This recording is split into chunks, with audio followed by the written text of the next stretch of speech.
This little instrument is riding a wave of popularity with musicians young and old. Not only is it easy to play, but it's inexpensive, and a downtown Orangeville store is riding that wave.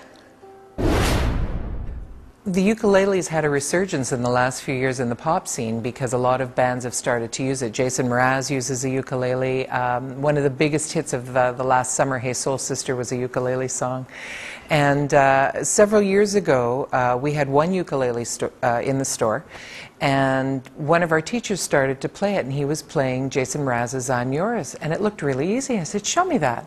And he showed it to me, and one of my favorite songs of the last few years has been the Israel Kamaka Viva Ole version of Somewhere Over the Rainbow, which they used in 51st Dates. And it's so beautiful, and it's all done on ukulele. So he showed me how to play that as well. I thought, this is really easy. So I started playing it in the store. And then the one that we had was a really poor quality ukulele. And I started researching what we could get from our suppliers. And I ordered in a better ukulele, started to play that. And I was sitting behind the counter one day playing it. And someone came in and said, hey, is that for sale? Sure. Okay. And I sold it. And I ordered another one of the same quality. And the same thing happened. I thought, well, I'm going to order a really good one because people won't just come in and randomly buy a much more expensive one. But then we started looking into where we could be playing ukulele, and every year we go to the Blue Skies Music Festival.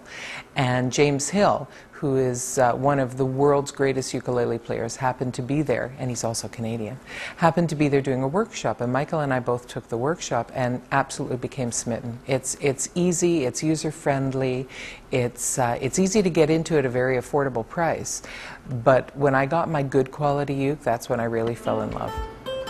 And Michael and I took over Broadway Music, becoming part of the community.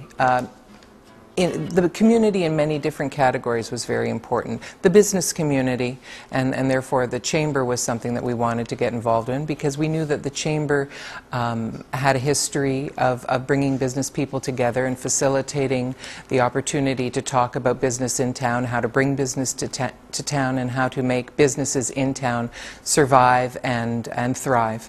And so being part of that community was very important. Last year we won the Customer Service Award, which was unbelievable. There were, 20 other people nominated in the category of all businesses. And when we won, I was just so proud, and my husband Michael was so proud, because when we took over the store, I'd been teaching at the store for 12 years, but when we took over the store, we wanted to make sure that it was a place that was open to everybody, that people could feel comfortable, that it would be their home. If music was in their life, this was the place that they could come and feel comfortable. And we opened up the store to the metal crowd, and we had concerts here. We opened up the store to the young acoustic crowd, and we had free jams here. We now have a ukulele jam the second Sunday of the month for free.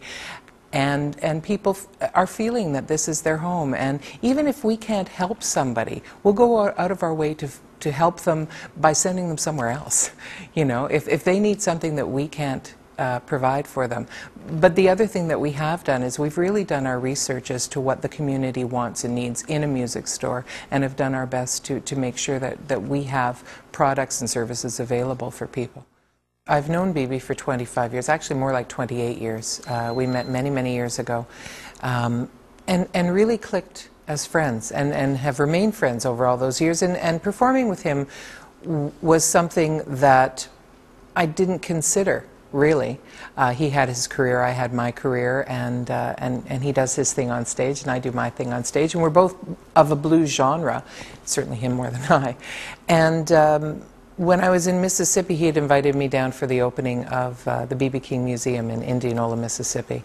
And there was a big party afterwards at Club Ebony, which is a club that he purchased the year prior, a club that's been around since the 30s, that he played at, and a lot of the blues greats played at. And it was in disrepair, and so he bought it and kind of revived it. And so they had A celebration concert the evening of the opening of the museum, and he did a set, and then he said, I'd like to call up some friends. And so he brought Jesse Robinson up, and Jesse is from Jackson, Mississippi, a great blues guitar player. And he brought a harmonica player up. It was actually Howlin' Wolf Jr., the son of Howlin' Wolf. And then he called me up to sing, and I was a little bit shocked, I have to say. And so he pulled up a chair next to him and he sat me down. He said, "What do you want to do?" And we went ahead, and it was a thrill. Knowing BB, having him, being able to call him a friend is very special in my life. After the break, need some decorating tips for your home? Find out what's hot this year in the world of design.